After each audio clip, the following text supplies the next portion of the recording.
à tous et bienvenue dans ce nouveau voyage à Zanzibar. Donc après l'extraordinaire safari qu'on a fait, qui se trouve juste en bas dans la description, on vient d'arriver donc à Stone Town. Aujourd'hui on va partir pour Kismari, je crois, je vais l'écrire en bas parce que je sais plus exactement comment ça se dit. C'est à peu près 1h30 de voiture, on va prendre un chauffeur et descendre au bord de la plage.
Quasi une des activités préférées qu'on va vous offrir partout, c'est d'aller nager avec les dauphins.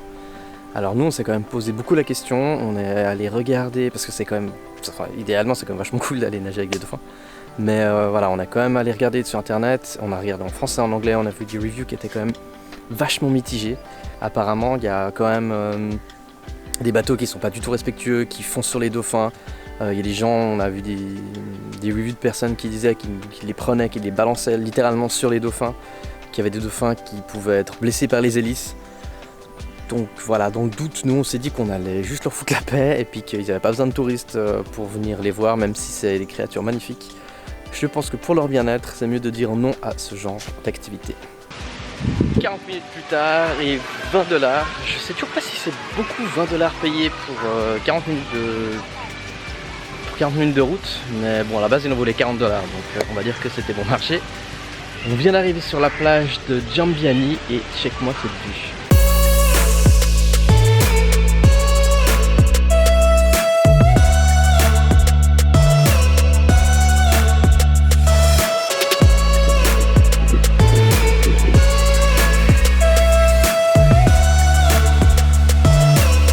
C'est trop marrant, on vient juste de rentrer de la plage et on a vu des petits singes qui étaient là-haut accrochés dans notre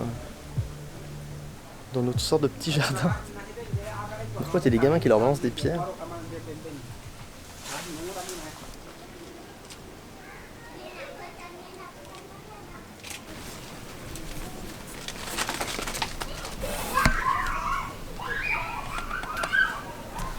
Je crois qu'ils se demandent ce que c'est mon micro.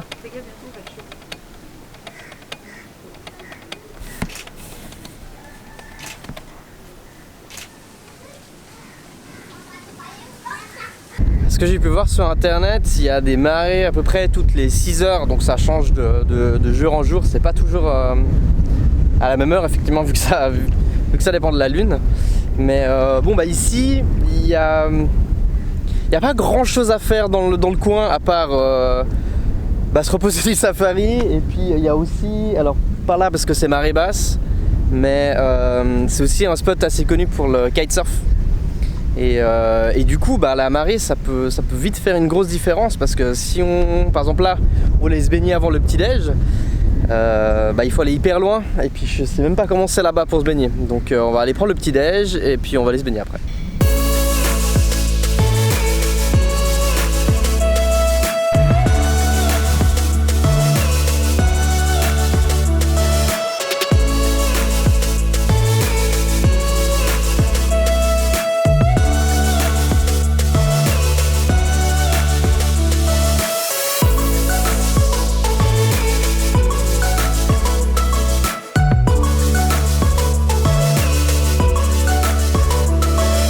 Les marées sont assez impressionnantes ici parce que là je suis sur la plage et quand c'est marée haute, l'eau elle vient jusqu'ici. Et on peut voir derrière moi, l'eau là elle continue, elle est loin là-bas et on peut marcher sur des centaines de mètres. Hier on a fait un petit tour et on avait de l'eau jusqu'aux chevilles. On voit, je sais pas si vous voyez là-bas au fond, il y a des gens qui marchent. Et apparemment ils sont en train de cueillir des algues pour en faire du savon et tout un tas de choses comme ça.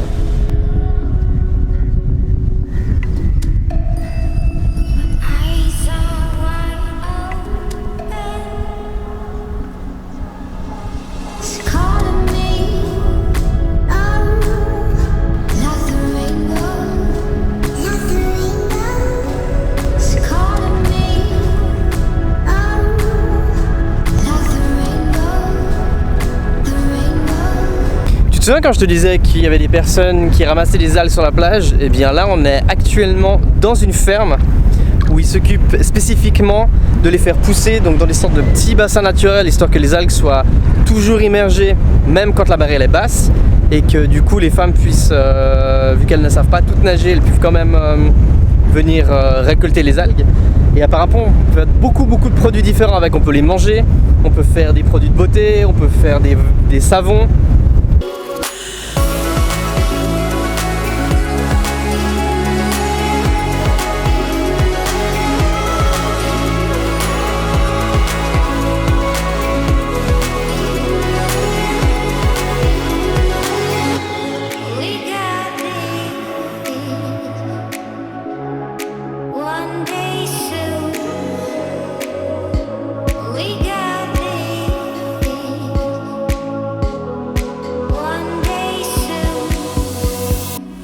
These are the different colors of seaweed. It's not because Yes. one is more dry than the other. No, different colors.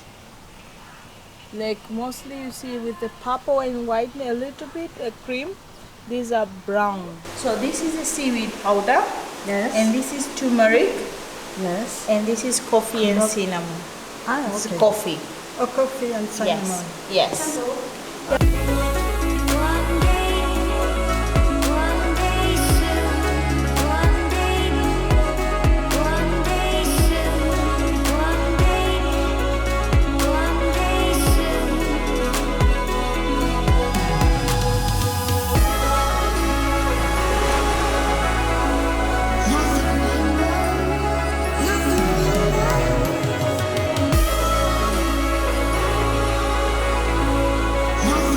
Hier matin on est arrivé à Nungwi, donc c'est tout au nord, la toute pointe nord de l'île principale de Zanzibar. Donc à savoir aussi que Zanzibar est une archipel de plusieurs îles, dont deux grandes îles dont je ne connaissais pas du tout. Moi je pensais que c'était une seule grande île.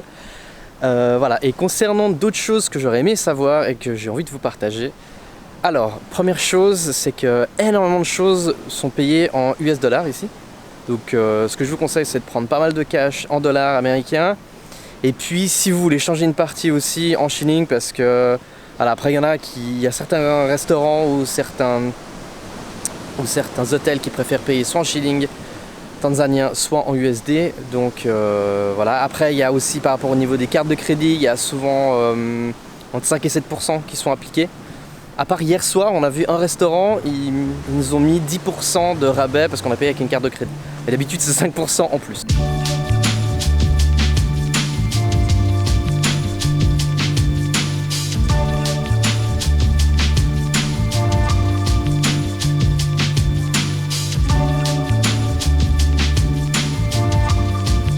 Une autre sacrée différence, c'est les plages. Parce que là, l'hôtel où on est à Nungwi, je vais vous montrer la plage. Voilà, donc ça c'est la plage à marée haute. Là, l'eau elle est en train de remonter. Et puis à marée basse, on a fait un tour ce matin. On peut marcher une bonne cinquantaine de mètres plus loin. C'est assez cool parce qu'il y a des oursins, il y a des étoiles de mer. Donc ça c'est un truc il n'y avait pas tellement de faune marine à Giambiani. Mais par contre à Giambiani, c'est une plage tout le long. Et même à marée haute, là en fait on peut pas aller se baigner. Il y a une autre plage qui est un tout petit peu plus loin sur Nungwi. On l'a vue hier soir, mais je pense pas qu'elle vaille vraiment la plage non plus de Giambiani ou Paje. Donc choisissez bien votre hôtel par rapport à ça en regardant des photos. Nous on pensait pas qu'on allait être sur une petite falaise, ce qui veut dire qu'en fait à marée basse on peut pas se baigner parce que l'eau elle est beaucoup trop loin. Et à marée haute il y a trop de courant et qui s'écrase contre les rochers, donc du coup c'est impossible de se baigner non plus. Donc je pense que cet après-midi on va devoir rebouger sur l'autre endroit pour aller se baigner. Et puis voilà. Et sinon, dernière grosse différence, personnellement je préfère des petits hôtels, des boutiques hôtels, des trucs un peu plus sympas. Celui où on était à Jambiani, je vous mettrai le nom dans le lien, il était extraordinaire. Il est tenu par des Français, mais voilà, la bouffe elle était géniale. Il s'appelle le Zanzibar Hotel. La bouffe elle est géniale. Ils ont un petit beach bar qui est juste de l'autre côté de la route. Il y a du wifi, la bouffe elle est extraordinaire. Les gens sont très sympas. Et ici, bah voilà, c'est un énorme complexe. Moi j'aime plus trop ces complexes gigantesques comme ça, mais voilà, c'est très personnel. Il y en a d'autres, là on allait manger hier soir, c'était assez bon, on a mangé, c'était au Hilton. Mais pareil, c'est des petits bungalows mais dans des énormes complexes. À Jambiani c'était quelque chose de plus familial, c'est ça, on se croirait vraiment à la maison.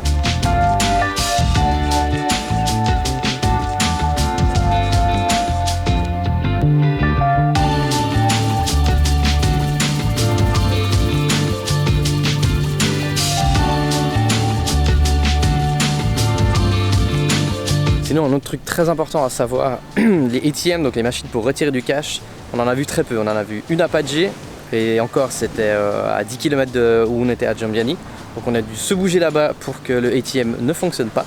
Et on en a vu un autre qui était tout en or à Nongui, mais là on s'est pas arrêté, donc je ne saurais pas vous dire s'il fonctionnait ou pas. Sinon les autres apparemment ils sont tous sur Standtown. Donc je vous conseille vraiment, c'est pas évident, mais de prendre soit en cash US $, soit en cash en shilling local. Et puis se débrouiller comme ça, parce que si on reste sans cash, des fois c'est compliqué pour payer des transports, pour payer des restaurants. La plupart des hôtels ou des restaurants, ils font une majoration de 5% pour la carte de crédit. Donc voilà, cash c'est quand même mieux. Et ouais, l'US $, on peut vraiment le prendre partout, donc c'est quand même pratique. Et puis même si on revient avec du cash en Europe, c'est plus simple de rechanger ses dollars en trop que de changer des shillings.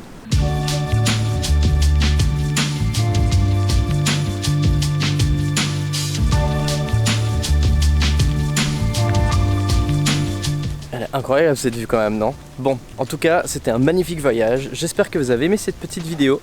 Si c'est le cas, lâchez un petit like, ça fait toujours plaisir et ça fait vraiment la différence. N'hésitez pas de vous abonner également. Si vous n'avez pas vu la vidéo sur le safari, elle va s'afficher quelque part par là et en bas dans la description.